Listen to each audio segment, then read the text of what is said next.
अस्सलामुअलैकुम स्टूडेंट्स। आज हम क्वेश्चन नंबर 23 सॉल्व करेंगे। चैप्टर नंबर 2 साइमल्टेनियस इक्वेशन और एक्सरसाइज है 2.1। ठीक है, क्वेश्चन नंबर 23 में हम देख सकते हैं क्या लिखा है। The line 2x + 5y = 1 meets the curve. सही है, मीट करना, मिलना जाके, ठीक है, या कट करना, तकरीबन एक ही बात होती है। ठीक है, कर्व की इक्वेशन दी है हमें दूसरी, ठीक, और at the point A and B, जहाँ पे ये कर्व और लाइन मीट कर रहे हैं एक दूसरे को, वो पॉइंट्स हैं ए एंड बी। ठीक है, हमने क्वेश्चन नंबर 22 में ए और बी के कोऑर्डिनेट्स भी निकाल के दिखा दिए थे। निकालना ज़रूरी था, जब भी हमें ए और बी की जो लेंथ थी ना वो मालूम करनी थी, इसलिए हमें दोनों हमने कोऑर्डिनेट्स निकाल लिए थे। अब इस सवाल में क्वेश्चन नंबर 23 में find the coordinates of mid point of A B. ठीक है, अब हमें जो लाइन थी ना ए बी की, उसका जो मिड पॉइंट था उसके कोऑर्डिनेट्स बताने। ये नहीं कि जो हमने क्वेश्चन नंबर 22 में किया था कि पॉइंट ए के कोऑर्डिनेट्स निकाले थे और पॉइंट बी के कोऑर्डिनेट्स निकाले थे, वो कोऑर्डिनेट्स वो नहीं होंगे कोऑर्डिनेट्स, बल्कि इन दोनों की लेंथ के बीच में जो पॉइंट आ रहा होगा उसके कोऑर्डिनेट्स हमने बताने। ठीक है, क्वेश्चन नंबर 22 में हमने लेंथ का फॉर्मूला इस्तेमाल किया था। ठीक है, अब क्वेश्चन नंबर 23 में हमने मिड पॉइंट का फॉर्मूला इस्तेमाल करना है।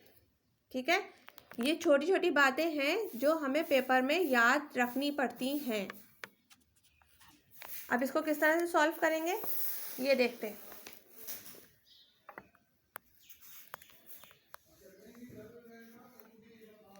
क्वेश्चन नंबर 23 हम बुक में से कॉपी कर लेंगे। ठीक है, एक्सरसाइज हमें पता है ये कौन सी है, 2.1 है। ए और बी की लेंथ मालूम की थी लेंथ वाले फॉर्मूले से। अब हमने इस लेंथ के बीच में जो पॉइंट आ रहा है मिड पॉइंट, इसके कोऑर्डिनेट्स मालूम करने।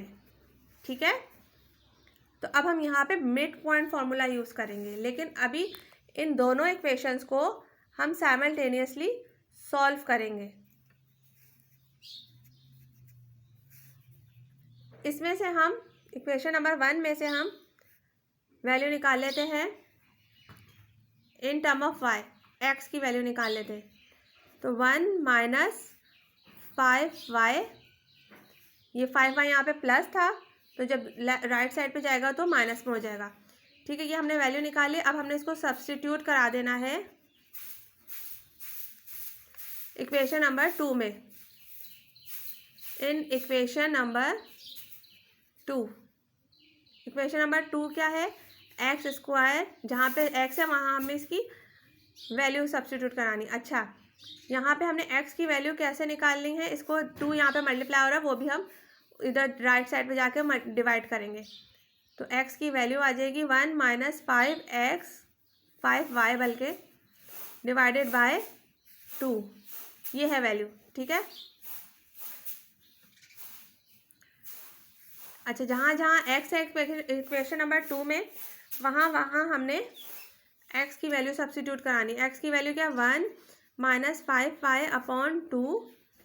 ठीक है, क्योंकि इक्वेशन नंबर 2 में स्क्वायर हो रहा है x का, तो हमने भी स्क्वायर लगा दिया, प्लस 5, यहाँ पे x है 1 - 5y/2, y जो इक्वेशन का है वो आ गया, -4y² + 10 = 0। ठीक है, ये हमने वैल्यूज अभी सब्स्टिट्यूट कर दी। अब हम इसको किस तरह से सॉल्व करना है वो करते हैं। यहाँ पे फॉर्मूला लग जाएगा, 1 का स्क्वायर 1 होता है, 2 फॉर्मूले का, और 2 और 5 मल्टीप्लाई होगा, 5 × 5 y + 5 का स्क्वायर 25 और y का स्क्वायर, नीचे जो है ये 4 हो जाएगा, ठीक है, प्लस अब इस वाले 5 को जो बाहर है 5, इससे मल्टीप्लाई कर देते हैं क्योंकि यहाँ पे तो कोई फॉर्मूला नहीं लग रहा। ये y जो है ये भी मल्टीप्लाई हो जाएगा। तो पहली टर्म से करेंगे तो 5y, अब इसको इससे करेंगे माइनस प्लस माइनस, और 5 5 25, और ये वाला y मल्टीप्लाई होगा तो y स्क्वायर। ठीक है, इस y को जब 1 से किया था तो y ये आ गया था, और जब इस 5 को 1 से किया तो ये आ गया था, और नीचे इनके था 2। ठीक है, इन दो टर्म्स के नीचे 2 है खाली। Minus 4y square plus 10 is equals to 0।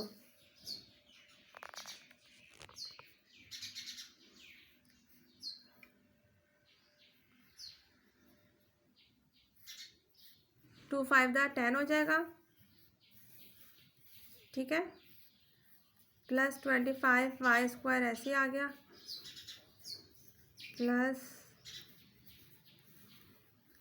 ये सारी चीज़ें अभी हमने सिर्फ उतारी हैं इस स्टेप में क्योंकि ऊपर हमने इन दोनों को मल्टीप्लाई नहीं किया था। अब हम सिंपली यहाँ पे एलसीएम ले लेंगे। ये 4 है और ये 2 है, और बाकी सबके नीचे कुछ भी नहीं है। ठीक है, तो एलसीएम आ जाएगा 4, इसके नीचे तो 4 है तो इधर 4 ही रहेगा, और ये पूरी टर्म ऐसे ही आ जाएगी 1 minus 10y plus 25y square. अब इधर 2 है तो 2 के टेबल में 4 कब आता है, 2 दफ़ा आता है।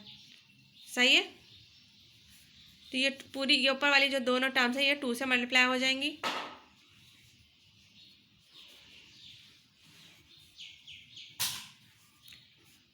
ठीक है, इसके नीचे भी कुछ नहीं है तो 4 इसके टेबल में 1 के टेबल में कब आता है, 4 दफ़ा आता है, तो 4 मल्टीप्लाई हो जाएगा 4y स्क्वायर से। 10 के नीचे भी कुछ नहीं है तो 4 कब आता है, तो 4 10 से मल्टीप्लाई हो जाएगा। ठीक है, इज इक्वल्स टू 0। ठीक है, अच्छा 1 minus 10y plus 25y square plus 2 को 5 से करेंगे 10 बन जाएगा, और 2 को 25 से करेंगे 50 बन जाएगा y स्क्वायर।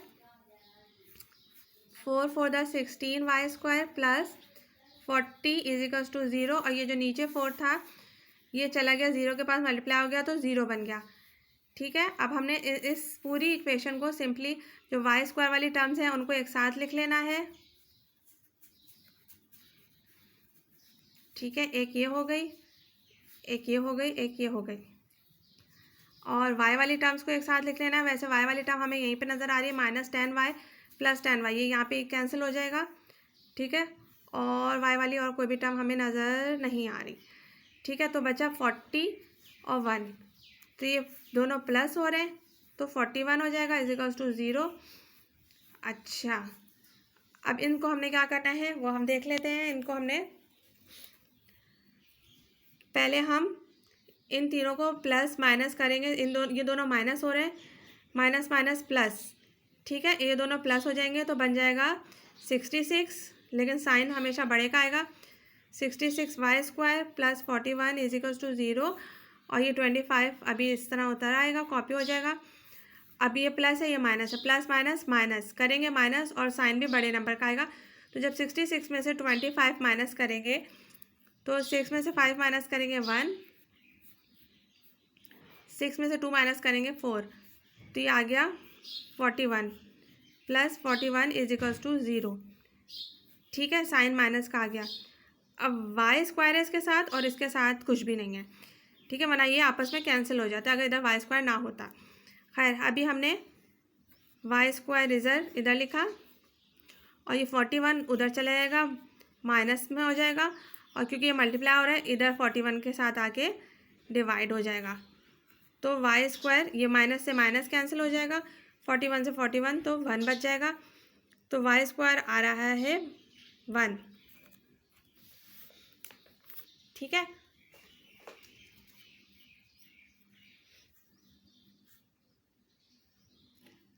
अब हमने ये दोनों तरफ स्क्वायर वो कर लेना है, रूट ले लेना है।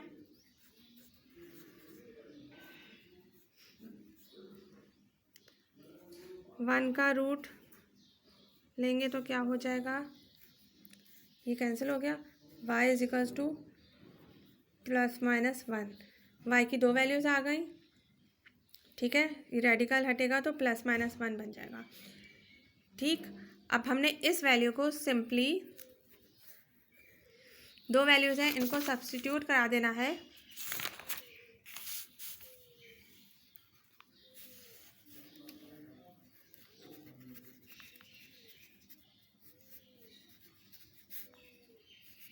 इन इक्वेशन वन, क्या थी equation one, x is equals to 1 minus 5y upon 2। ठीक है, x की दो, y की दो वैल्यूज़ आ गई। अब अलग अलग सब्स्टिट्यूट कर देंगे।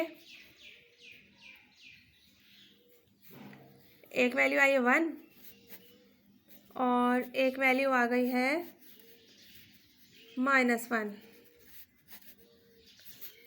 इसको किया तो एक वैल्यू आ गई 1 माइनस 5 करेंगे तो, एक सेकेंड, -4 अपॉन 2।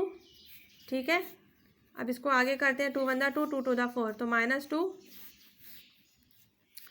और इसको करते हैं तो minus minus plus 5 upon 2, 1 plus 5 upon 2, ठीक है,